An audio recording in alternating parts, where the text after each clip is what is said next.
Secrets of Highly Successful Teams is not a specific book by Daniel Coyle. However, he did write a book called The Culture Code: The Secrets of Highly Successful Groups in 2018. In this book, Coyle explores the factors that contribute to the success of high-performing teams and organizations. Based on extensive research and interviews with leaders in various fields, he identifies 3 key components that foster successful teams. Build safety. Creating a sense of psychological safety within a group is critical for its success.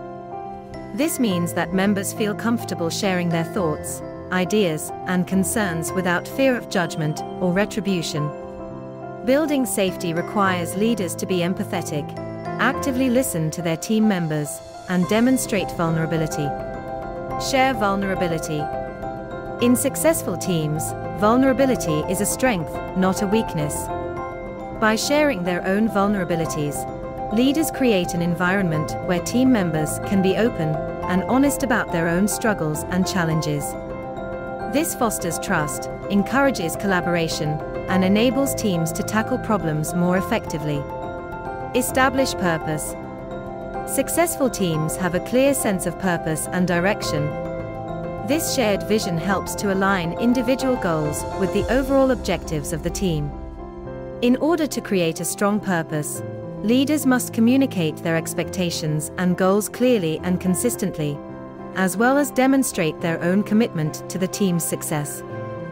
Coyle's The Culture Code provides valuable insights into the dynamics of successful teams and offers practical strategies for creating environments where collaboration, trust, and innovation can flourish.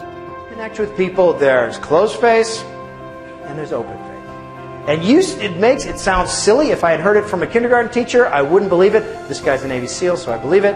That signal that expression sends, I saw that same expression everywhere. At Pixar, at Zappos, at IDEO, that same expression of intense curiosity, awareness, alertness. It's very sort of primeval, but it's very real. That openness that you can send with your facial expression. To send the 2-line email, Laszlo Bock, head of People Analytics at Google, has he been here before? He's tremendous. But he's got an email that he suggests people send, which is really simple, especially sending it to people in a team, among each other. And it says, hey, tell me one thing you want me to keep doing and one thing you want me to stop doing. 2 lines that send a really powerful signal of connection and belonging and openness. I want to hear from you. We're even here. I'm not above you. I'm trying to get better. We're about getting better. Small signals that deliver a big message. And finally, obey the 2 times rule. The 2 times rule is that you need to send signals of belonging and safety twice as often as you think you do. Our brains are built to require repetition. We start to get worried, even when we know we're connected, even when we know rationally, that amygdala will start to worry. That amygdala will start to fire. And you need to send those signals of connection and safety twice as often as you think. One of the common things I saw in the places that I visited was overthinking. These are teams that are performing at a really high level. They overthink. Coach Popovich, after each season, has individual meetings with each player where he says these words: "Thank you for allowing me to coach you this year." They're paid millions of dollars to play. But he sends that signal because he knows it's a powerful signal of connection. Thank you for allowing me to coach you this year. Overthinking. So that's the first chapter. How do I create that connection? But what's that connection for? What's that connection for? Now, there's a moment in team life that we've all experienced, I think, where there's an elephant in the room that people don't want to talk about. Maybe it's a moment of feedback that needs to be given. Maybe it's a moment of truth. And what happens in a lot of groups is that people will not speak out. People will just not speak out. Why is that? How can you get people to speak out, to share accurate information together? Now, there's a pattern that I saw at the places I visited that was stunning, because I kept seeing it over and over again. It was this. It was the leaders sending signals of vulnerability. Leaders. It happened most vividly for me at Pixar. I'm walking around Pixar. Has anybody ever been out there? How cool is Pixar? It's pretty cool. And they have a new building. It's called Brooklyn. It's their studio building. And it's the coolest building I have ever been in my life. And to be fair, I'm from Alaska. We have one building in the town where we live that has an elevator. And we used to take our kids there to ride it. So I have not been in a lot of cool buildings in my life, but Pixar has genuinely cool buildings. There are bars hidden in little speakeasies and just brilliant design touches, and it feels like home, and it feels incredible. And so where I'm walking around Pixar with Ed Catmull, who's the founder and president of Pixar, co-founder and president. And he's one of the most brilliant people in computer animation, and he's been at Pixar since the start. He was a big part of building this building. And so I'm walking through there with Ed, and I said, I'm like, this is the coolest building I've ever been in. This is amazing. And he stops, full stop, and he says, actually, this building is a huge mistake. And stops.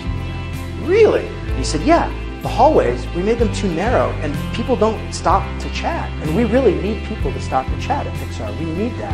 And we made the atrium too small because people don't really want to gather there either. And then but the biggest mistake that we made, he said, we didn't realize we were making these mistakes when we were building this building. We didn't even realize it. Most of the time when you compliment a leader on a beautiful building, they say thank you. And they mean it. But that's not what he's up to. He's up to sending a signal of vulnerability. I saw it too at the Navy SEALs. There's a commander there named Dave Cooper who trained the team that got bin Laden. The way he puts it is this: the most important 4 words a leader can say are, I screwed that up. Master Coaching, the power of expert guidance. In The Talent Code, Coyle stresses the importance of skilled coaches and mentors in the development of talent.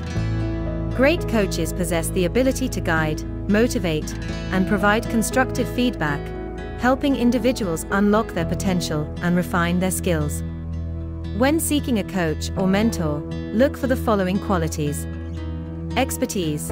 A knowledgeable coach can provide valuable insights and guidance based on their own experiences and understanding of the field. 2. Communication.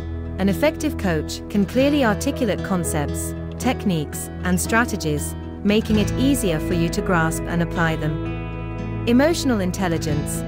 A great coach understands the emotional aspects of learning and can create a supportive and motivating environment.